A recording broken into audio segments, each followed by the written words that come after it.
Nusprendėm, reikia surizikuoti. Ir pavyko įtraukti juodą gražų Mustangą su 5 litrų V8 Coyote varikliu.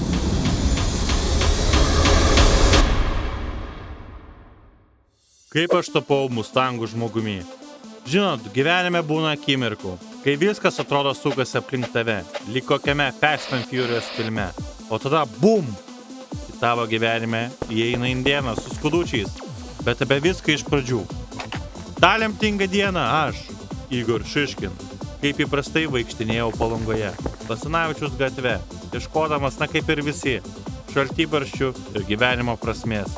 Ir staiga jis, stovi indėnas su dudele ir negroja, o verčia tavo sielą plėšytis gabalais. My Heart Will Go On versija buvo tokia galinga, kad aš vos neatsikaupiau. Staiga pradėjo kažkas keisto dėtis. Jaučiu, kad Basanavičius dingo, o vietoj jo laukiniai vakarai. Oras prisipildė erelių klyksmo, smėlio audros dulkėmis ir bizonų šuolių aidais. Mane apgaubė vizijos, laisva Amerika, besidriekiančios prerijos, polėtos kalvos, o tarp jų galingi žirgai Mustangai. Jie bėga lyg vėjas, šnaipuodami tarsi amerikietiški V8 varikliai. Bandau grįžti į realybę, bet tas indėnas tik sustiprina viziją. Igor, tai ženklas, sušnibždėjo balsas mano galvoje. Tau reikia Mustango. Pirmą kartą gyvenime aš nebandžiau ginčytis su savo galva. Nuo tos dienos mane persekiojo tos vizijos. Sapnuose mane gaudė žirgai, o pabudęs visur girdėjau V8 riaumojimą. Net mikrobangės skleidė keistus garsus, lyg variklis apsukas rinktų. Po savaitės aš supratau, kad išsikraustysiu iš proto, jei nepirksiu Mustango. O dabar čia mes su Mustangu, nupirktas tiesiai iš Amerikos, erelių žemės. Sėdžiu jame, o indėno melodija vis dar skamba galvoje. Galvojate, ar tai padėjo? Na, vizijos dingo, bet dabar kiekvieną rytą girdžiu Mustango riaumojimą ir suprantu, aš laisvas. Štai taip Basanavičiaus indėnas privertė mane nusipirkti Mustangą. Dabar važiuoju ir jaučiu. Mano gyvenimas vėl fast, o aš truputį furious. Namaste, kentai, nu ką? Šaltojo sezono visi kentai galvoja, ką daryti.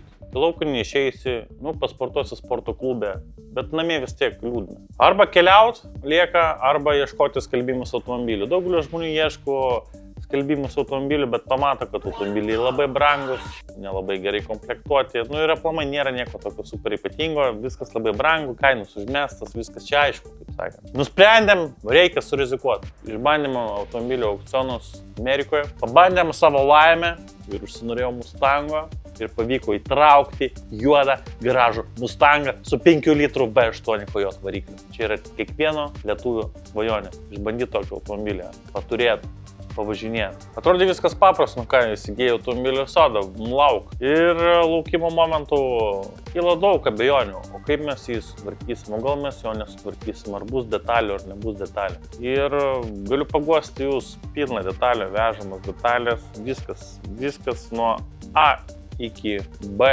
visus detalės yra Lietuvoje ir problemos to nėra. Atvežėte automobilį, pakrovė ant ralo. Nu ką, šiandien neeilinė diena. Lekiam Mustangėlio Igoriui. Pažiūrėsim, kas ten per aparatas. Susirinksim mašiną ant ralo, susirinksim detalės. Ir judėsim su projektu toliau.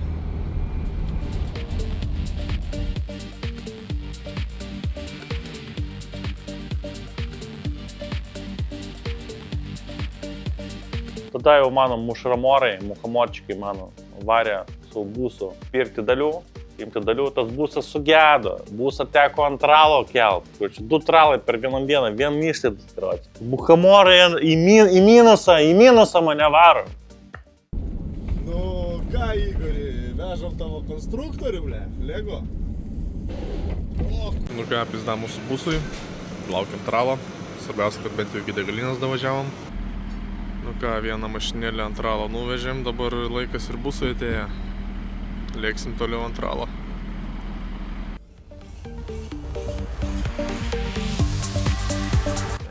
Ta diena vis tiek buvo spa, man darė mano važiuoklės suvedimą, tiksliau kaklo masažus, druskų vonės, pirtelę, šiek tiek prie pirtelės, sidriuko nealkoholinio panašiai. Gavau, pernečiau už tą stresą. Galvoju, lindami tikrą šūdą.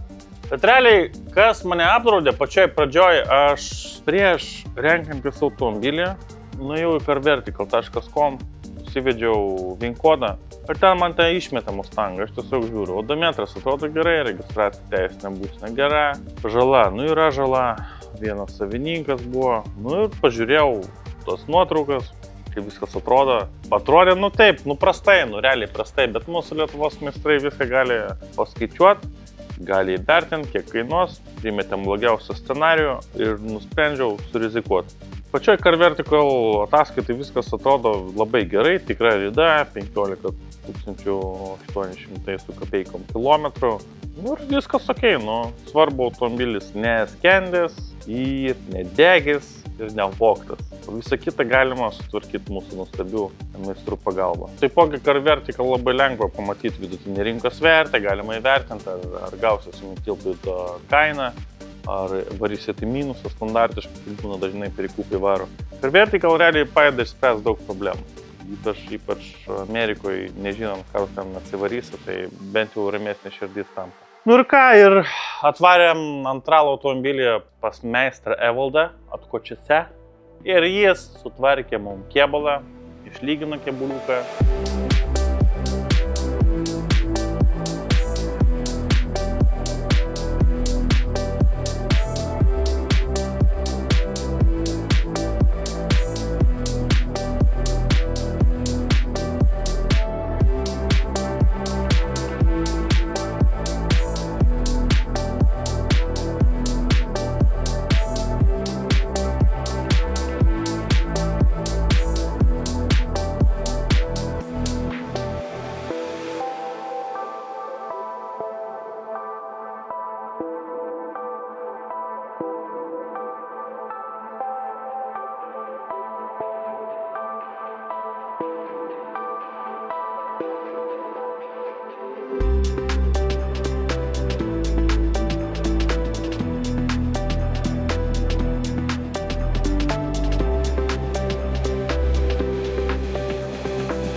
Motoriukas vėliau vietą buvo pastatytas, jau mašina plus minus atrodė panašiai kažką. Aišku, ten žmonės sakė, kad čia lavonas, čia jau neprikelsi jo. Bet čia dažnai būna pesimistai, vis laik ką bedarytum, vis laik sakys, kad tau nesigaus, čia yra klasika. Išjungit tą, kaip sakant, foninį triukšmą, susikaupkit ir link tikslo. Pirmą kartą matau šitą tačkę ir tą man akį patraukė iš karto plakatas. Standartinio serviso plakatas, kolonėlės. Ir matau šitą Fordą ir akis nahu verkia, blėt, nes jį dar reikia tvarkyti, valyti, poliruoti, blėt. Aš žinau, kad durniai pusė darbo nerodoma, bet, blėt, mašina jau, sakant, ant tiesaus kelio yra beveik sutvarkyta. Šitą didelį, blėt, milžišką variklį, kurių, tokių didelių variklių nieks jau nebedaro, blėt, Europoje, nahu. Įdės į Fordą, galima sakyti, čia pusę mašinos, čia mašinos širdys siela ir jinai pradės judėti toliau.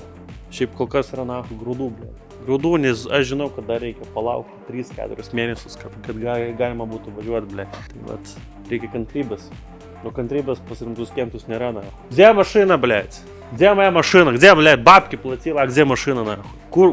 Kur rezultatas, nahui? Čia tas pats su statybomis. Blet, įkiši pinigų, nuperki gipso kartoną, nuperki dažų, blet, tas statybininkai užgeria, blet. Paskambina aš Nydai, blet, atostagauti. Čia true life story, nahui. Po to laukia, kol po to stagaus, po to kreivai kažkas sujungia, blet, po to perdaryti viską reikia. Čia tikiuosi taip nebus. Čia yra autoservisas, čia tvarkingai, čia nestatybos. Viskas pajudės. Važinėsim su tavim. Krošička. Taip. Geras variklis, geras. Mažai pravažiavęs, geras varikliukas. Išmetimėlės tai bus normalus. Ir bus, viskas čiki-briki. Aš iš tikrųjų jaudinusi, nes tai yra turbūt klaida. O galbūt tai nebus klaida. Galų gale suprasim, kad tai buvo geras dalykas, kad apsimokėjo viską. Bet kol kas yra jaudulys, kad, blėt, kartais, reikia piniginę suslėpti kaip geri, blėt, ir netraukti jos. Pažiūrėsim rezultatą. Realiai šito kodėta problema buvo longeronas.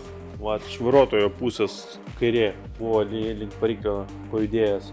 Ir traversas, viskas yra išlyginta, sutvarkyta, lonžeronai va padažyti, atstatyti į gamyklinės vietas. Ir šitą taškę tuoj pajudės Vokiečių gatvėje ir visos telko žiūrės ir karočiai drėks nacho nuo jos. Realiai, Mustangas yra legenda, ble. Fordas apšiai yra visų darbo klasės vyrų mašina. Va, pažiūrėk, kokia Brembo stabdžina, kokie dideli milžiniški. Čia dar paskutinis dinozauras, kuris dar sako, man pocho, aš V8 Kojotas esu, aš dar galiu pasigalinėti. Jeigu jūs nekeičiate elektromobilių, tai yra dar viena priežastis, kodėl verta atsipūsti tokį lavoną ir susitvarkyti ir važinėti Lietuvos keliais. Nėra čia jokių ekobūstinių nesąmonių, čia tiesiog paprastas V8. Nu, Mustangas yra Mustangas, na. Kol kas dar, aišku, vaizdas kraupus, ble, bet išsivalys viskas, susipoliruos, kai bus ledinė kroška, na.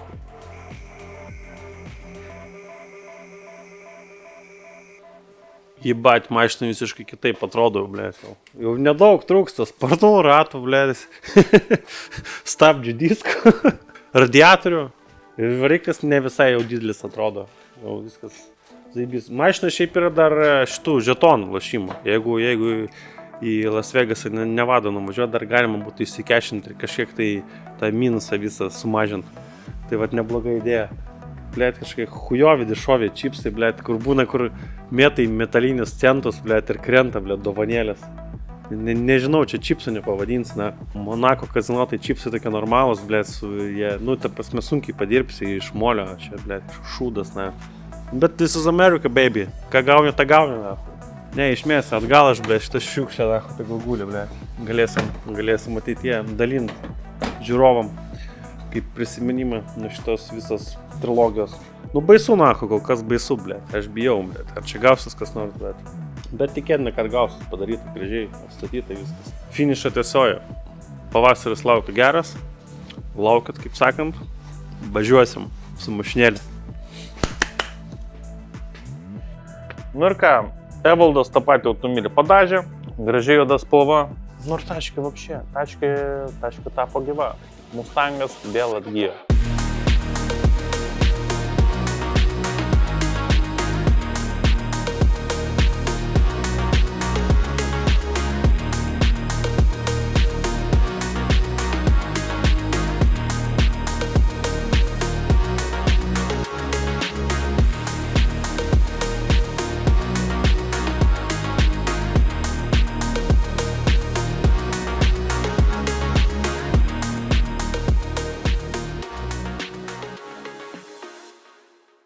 Liko tik tai po to sauropint automobilį, nes kas nežino, kad amerikietiškos mašinos negali važinėti lietuviškas keliais, praeiti technikinės apžiūros, kol nėra padaroma ekspertizė ir prieš tai reikia automobilį sueuropinti.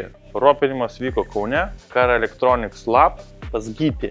Ačiū tau Gyti, ačiū Car Electronics Lab. Automobilis praėjo ekspertizę, gavo numeriukus ir bolia, jis jau beveik paruoštas. Dabar įdomiausia dalis, pakalbėkime apie kainas. Automobilis su pilnu siuntimu, su aukciono mokesčiais, su muitais, su viskuo atsistoja mums 18 000 eurų iki garažo atvežimo.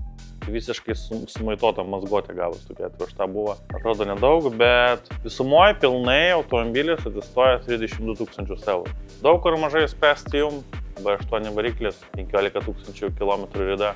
Aš manau, čia geras dylas. Kad ir kai viskas atrodė pradžiai prastai, bet nebuvo ten per daug problemų. Sutvarkė traversą, sutvarkė lonžeroną, ištraukė variklį, įdėjo variklį atgal, pastatėm sparnus, kapotą. Tu prasme, mašina tapo gan greitai visai panašiai į mašiną. Bet mes dar galvojam, kad galbūt reikia įdėti duslintuvą, nes V8 garsas turi skambėti gerai. Bet Amerikoje, kadangi kiti yra ekologijos standartai, automobiliai skamba pakankamai gerai su stokiniu duslintuvu, nes uždėjom tą borlą, su borlu neįmanoma važiuoti. Iki Nidos, nedavažiuosi, tu su jam, prasme, užsiknysi nuo to garso.